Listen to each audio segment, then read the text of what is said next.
बौद्ध गया मंदिर रहेंगे, वो बेचारे, उनका भी एक धर्म है, उनके मठ है। अब वहाँ पैसा हड़पने के लिए वहाँ से ब्राह्मणों ने कब्जा कर लिया।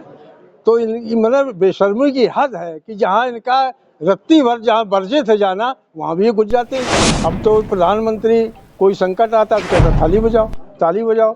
अगर वैज्ञानिक शिक्षा बच्चों को मिल जाए तो ये प्रधानमंत्री के ऊपर थूक देंगे सब कि प्रधानमंत्री कैसा प्रधानमंत्री इस देश का है कि संकट आता समाधान नहीं बताता, कहता शंख बजाओ, ताली बजाओ। आज शोषित अधिकार रैली के माध्यम से लोगों को क्या जागरूकता करना चाह रहे हैं आप? हम ये कहना चाहते हैं जी कि सिद्धांतहीन दलों ने देश बर्बाद कर दिया है और अब इनके पास कोई चारा नहीं है, इनके पास कोई विधि नहीं है और जनता को, जनतंत्र में जनता मालिक है। अब जनता ऐसे लंगड़े घोड़ों पर विश्वास भी नहीं करना चाहिए। एक बार, दो बार, तीन बार सत्ता पर बैठा चुके और एक भी समस्या का समाधान नहीं कर सके, तो इन सारे सिद्धांतहीन राजनीतिक दलों का बहिष्कार होना चाहिए और शोषित समाज दल को स्थापित करना चाहिए, क्योंकि शोषित समाज दल ही एक ऐसा दल है जो निरादर और गरीबी को इस देश से बिठा करके और फिर वही स्वर्ण युग लाना चाहता है। किसान मजदूर खुशहाल हों, जो मेहनत करने वाले हों वो सम्मान पावें और वो समृद्धि पावें, और जो हरामखोर हैं वो सजा पावें, तब देश तरक्की करेगा। आप लोग पिछले बार समान शिक्षा नीति पर भी दिल्ली में आंदोलन किए थे, उस माध्यम से क्या कहना चाह रहे हैं? नहीं, आंदोलन तो हमारा जारी है। देखो, शिक्षा, कोई दल किसी किसान मजदूर को बुद्धिमान नहीं बनाना चाहता है। वो जानता है कि अगर बुद्धिमान ये बन गया तो हमारे बच्चे कहाँ से आएंगे, ये अनुभवी भी बहुत होंगे। तो पूरे देश में ये बड़ा षड्यंत्र चल रहा है कि एक इनका नारा है कि स्त्री शूद्रो न दिए ताम, स्त्री और शूद्र को शिक्षा नहीं देनी चाहिए। ये इनके जो धर्म ग्रंथ जिनको ये कहते हैं उसमें ये अकेला ब्राह्मणवाद है जो इस तरह की बात करता है। इस्लाम कहेगा कि दूसरों को इल्म देना सवाब का काम है।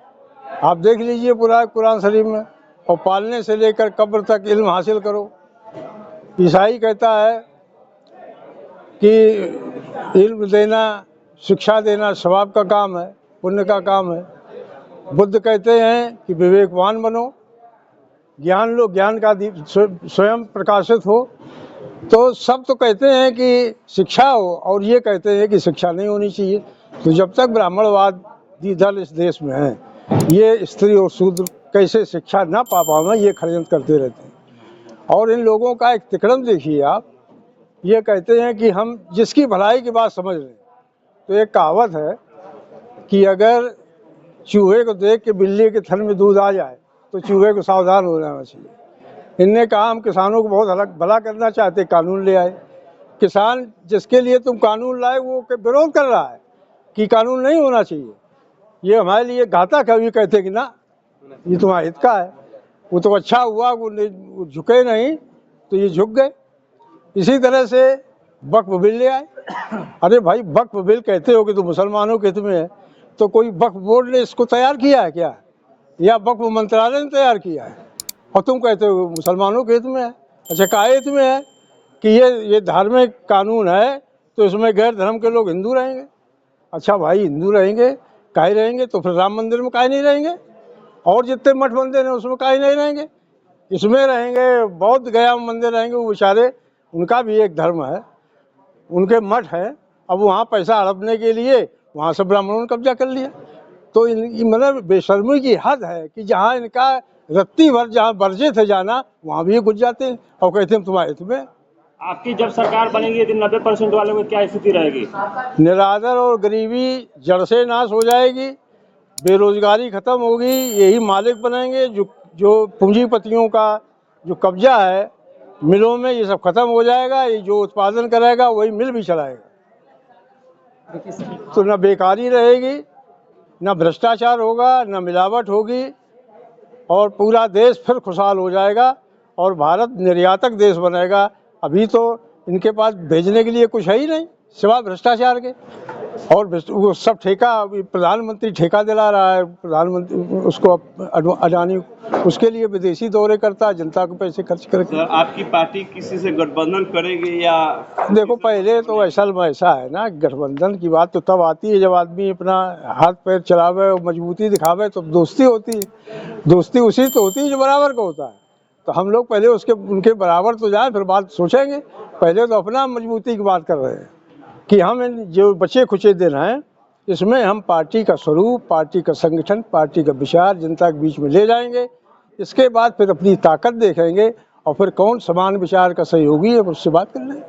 देखिए सर, आपकी पार्टी जो है शोषित समाज तक है, जी। लेकिन समाज में आर्थिक, राजनीतिक, सामाजिक, शैक्षणिक लेकर भारी असमानता देखा जाता है। लेकिन आपकी पार्टी जो है इसके लिए क्या कर रहा है समाज? हमारी पार्टी की नीति है कि हम प्राथमिक शिक्षा अनिवार्य करेंगे, जो धारा 51 में 14A में है, और सारी शिक्षा मुफ्त करेंगे, मानववादी करेंगे, एक समान होंगे, दो तरह की स्कूलें नहीं रहेंगे, और शिक्षा का व्यवसायीकरण पूरी तरह से बंद कर देंगे।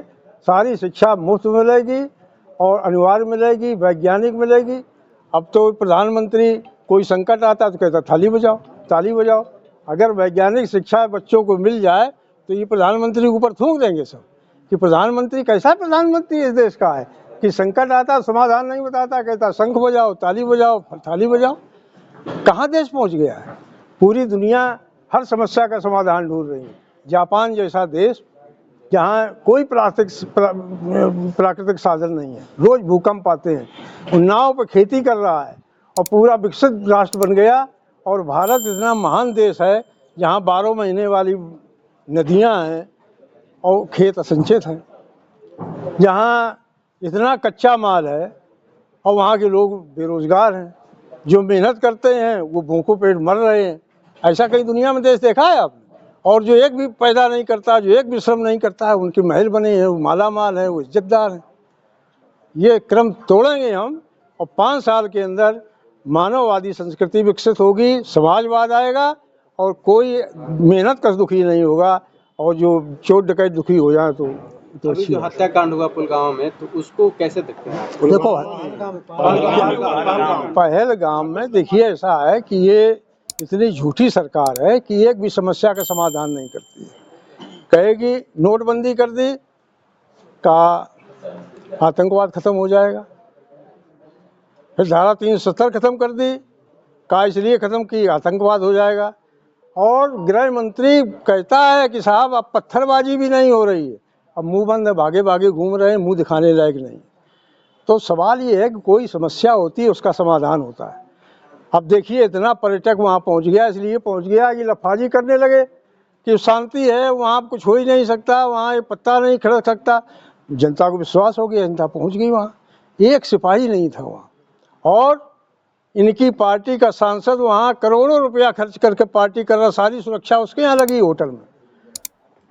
और साहब ये पर्यटकों को जो टैक्स दे रहे हैं, जिनसे कमाई हो रही है सरकार की, आपने उनको निस्ते छोड़ दिया। ऐसी बेशरम और बेगैरत सरकार कहीं दुनिया में नहीं होगी आपकी। और जब कांड हो गया तो कहते हैं कि मुस्लिम पूछ के मारा। अरे भाई, मुस्लिम तो वो कैसे मारा गया, जो बेचारा गधा चला रहा था और उसने बचाया। और इनको बचाने के लिए एक भी भाजपाई, जो दुनिया की सबसे बड़ी पार्टी कहते हैं, एक भी भाजपाई पहुँचा वहाँ, एक भी RSS वाला पहुँचा वहाँ? पहुँचा कौन? वही मुसलमान गरीब। उनको ले के हवाई अड्डे पर गए, अस्पताल ले गए, होटलों पे लगाए, अपने घरों में छुपाया। अब वो कहते हैं कि हिंदू मुस्लिम। देखिए सर, आप कह रहे हैं कि आज की जो राजनीतिक पार्टियां हैं वो सिद्धांत विहीन हो गया है जी। लेकिन अभी बिहार के जो माननीय मुख्यमंत्री हैं वो भी तो समाजवादी दल से निकले हुए नेता हैं, लेकिन बिहार के संदर्भ में अभी क्या कहिएगा? नहीं, देखो कोई समाजवादी पूंजीवादी नीतियां लागू नहीं करता है।